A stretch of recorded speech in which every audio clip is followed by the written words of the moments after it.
नमस्कार, आप देख रहे हैं एएसपी न्यूज लखनऊ में।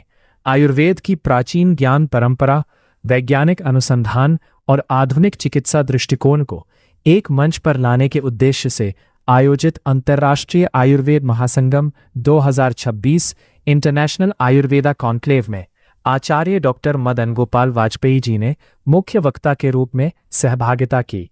3 दिवसीय अंतर्राष्ट्रीय आयुर्वेद महासंगम 2026 का आयोजन 21 से 23 अगस्त 2026 तक लखनऊ स्थित Atal Bihari Vajpayee convention centre KGMU में किया जा रहा है। आयोजन में आयुर्वेद चिकित्सा अनुसंधान एवं शिक्षा के क्षेत्र से जुड़े विशेषज्ञों और प्रतिनिधियों की सहभागिता हो रही है। आगाज फाउंडेशन की ओर से आयोजित इस महत्वपूर्ण महासंगम में आचार्य डॉक्टर मदन गोपाल वाजपेयी को विशेष रूप से मुख्य वक्ता के रूप में आमंत्रित किया गया। उनके गहन शास्त्रीय ज्ञान, दीर्घ अनुभव एवं आयुर्वेद के प्रति समर्पित कार्य को देखते हुए उनकी सहभागिता को आयुर्वेद जगत के लिए महत्वपूर्ण माना जा रहा है। महासंगम का प्रमुख उद्देश्य आयुर्वेद के प्राचीन एवं प्रामाणिक ज्ञान को आधुनिक वैज्ञानिक दृष्टिकोण से जोड़ना, अनुसंधान एवं नवाचार को बढ़ावा देना तथा आयुर्वेद की वैश्विक संभावनाओं को मजबूत करना है।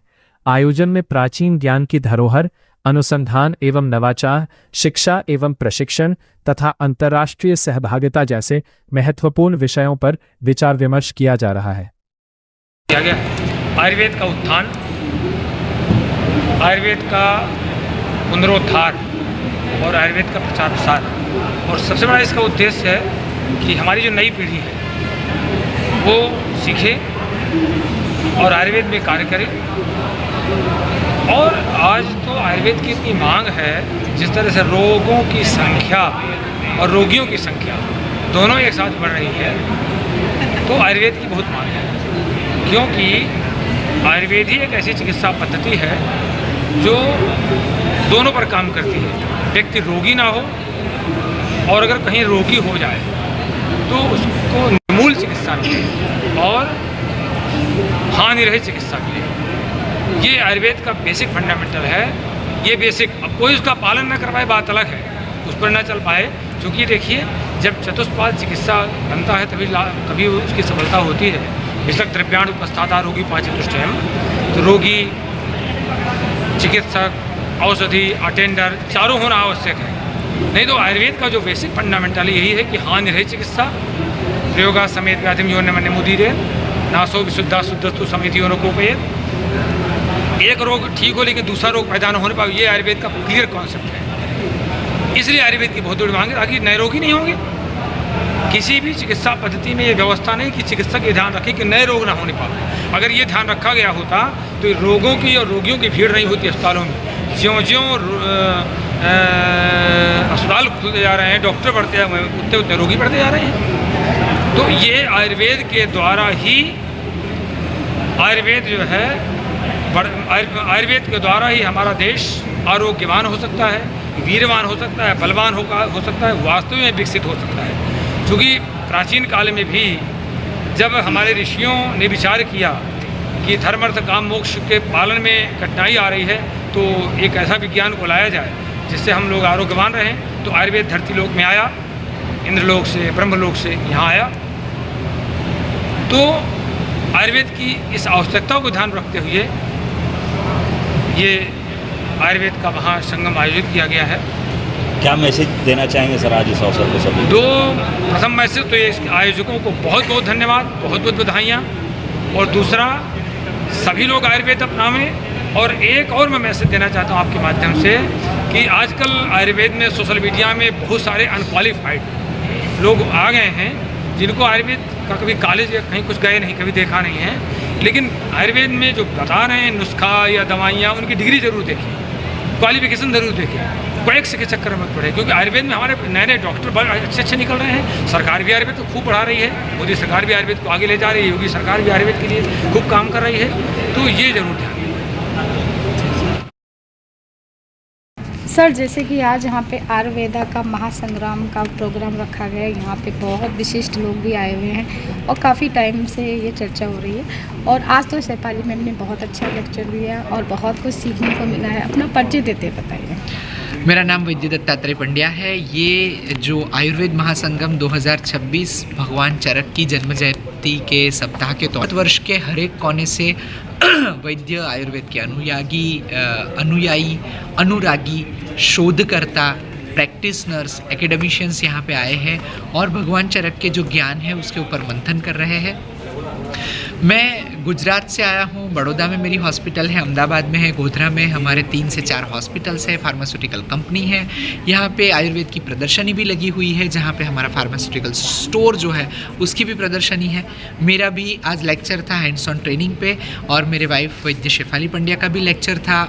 और ये महासंगम आयुर्वेद के प्रति बहुत ज़्यादा श्रद्धा रखने वाले नई जो बहुत के बच्चे हैं, नए स्टूडेंट्स हैं, उनको नई ऊर्जा दे। आयुर्वेद हर घर तक पहुँचे, हर एक व्यक्ति के जीवन में आयुर्वेद चिकित्सा द्वारा स्वास्थ्य और शक्ति की जो है प्रस्तुति हो पाए। इसी कारण से इस पूरे जो आयोजन का संदेश देना चाहेंगे सर आज के प्रोग्राम? संदेश यही है कि हर घर आयुर्वेद पहुँचे और आयुर्वेद भारत की मुख्य चिकित्सा प्रणाली बने।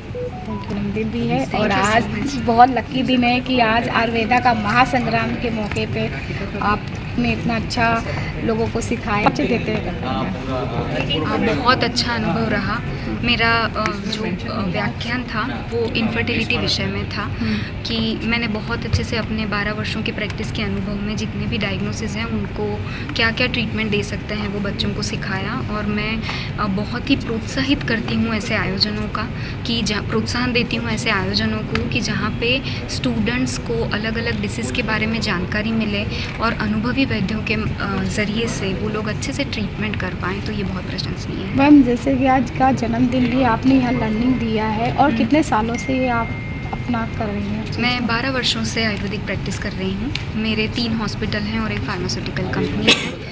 और जैसे कि आप बोल रहे हैं, जी हाँ, मेरे लिए बहुत बड़ी बात है कि आज मेरा जन्मदिन है और उसी दिन चरक शपथ भी एक साथ 4000 स्टूडेंट्स लें और उससे हम Guinness book of world record बना पाएँ, वैसे हमने एक छोटा सा प्रयास किया है। क्या आयुर्वेदा के बारे में? मैं आयुर्वेदा के बारे में यही संदेश देना चाहूँगी कि हर व्यक्ति आयुर्वेद को वैसा देखता है जैसा उसका वैद्य उसे दिखाता है। तो आयुर्वेद से भी बढ़ के मैं वैद्यों को कहना चाहती हूँ कि आपके ऊपर एक मोरल रिस्पॉन्सिबिलिटी है कि आपके पास आने वाले मरीज़ को आप रिपीट बुला पाए। अगर एक को ठीक हुआ वो दूसरे परिवारजन को लेके आएगा, पर उसके कारण एक अनुभव पहले उसको अच्छा होना चाहिए। तो जितने भी आयुर्वेदिक वैद्य हैं उनके लिए है कि बहुत ही मन से पूरे मतलब समर्पित होकर अगर आयुर्वेदिक ट्रीटमेंट करेंगे तो बहुत अच्छा रिजल्ट आता है। मैम, अगर विषय IVF वाले पेशेंट्स मेरे पास बहुत ज़्यादा आते हैं। मैं कहीं पे भी एलोपैथिक विज्ञान की मतलब हर एक विज्ञान की अपनी महानता और न्यूनता है। एलोपैथिक साइंस भी बहुत अच्छा विज्ञान है पर बॉडी फ्रेंडली नहीं है, ऐसा मुझे लगता है। अगर आप कोई एंटीबायोटिक लेते हैं तो आपको पेट में जलन होती है, आप कोई दवाई लेते हैं तो आपको नोजिया वॉमिटिंग का फीलिंग आता है। आयुर्वेद में ऐसा नहीं होता है, क्योंकि आयुर्वेद में डिसीज़ की ट्रीटमेंट नहीं है, व्यक्ति की चिकित्सा है। हर व्यक्ति का कॉन्स्टिट्यूशन अलग है, उसका डाइजेशन पावर अलग है, उसकी एज अलग है और हर एक का डोज अलग है। तो आयुर्वेद बहुत ही बॉडी फ्रेंडली है मेडिसिन एलोपैथिक साइंस की कंपेरिजन में। फॉलो मतलब रिजल्ट देर से आते हैं, उसका कारण ये है कि लोग अप्रोच भी देर से करते हैं। और आयुर्वेद में बहुत ही अच्छे अच्छे कॉन्सेप्ट हैं। अगर आयुर्वेदिक दवाइयों के रिजल्ट तुरंत चाहिए है तो उसके साथ आपको आपका लाइफस्टाइल और आपका फूड तुरंत बदलना पड़ेगा। आप जितनी जल्दी करोगे उतना जल्दी आपको रिजल्ट आ जाएगा। मैम, अगर ऐसा क्यों? वो व्यक्तिगत है, हर पेशेंट ऐसा नहीं कर, हर डॉक्टर ऐसा नहीं करते। हम जिस प्रांत में गुजरात में काम कर रहे हैं, बड़ोदरा में, हमारे साथ सारे सुपर स्पेशलिटी हॉस्पिटल बहुत रिस्पेक्टफुली बात करते हैं। उसका रीज़न ये है कि आपका नॉलेज मॉडर्न साइंस का भी उतना ही अच्छा होना चाहिए। तब जब आप उनसे बात करोगे तब वो आपसे रिस्पेक्टफुली बात करेंगे, क्योंकि दोनों ही पैथी का एम तो एक ही है कि पेशेंट को ठीक होना चाहिए। अगर पेशेंट बहुत सारे कॉम्प्लिकेशन के साथ में जाएगा डॉक्टर के पास, तब डॉक्टर उसको डांटेंगे। कोई डॉक्टर किसी को डांटने के लिए नहीं बैठा।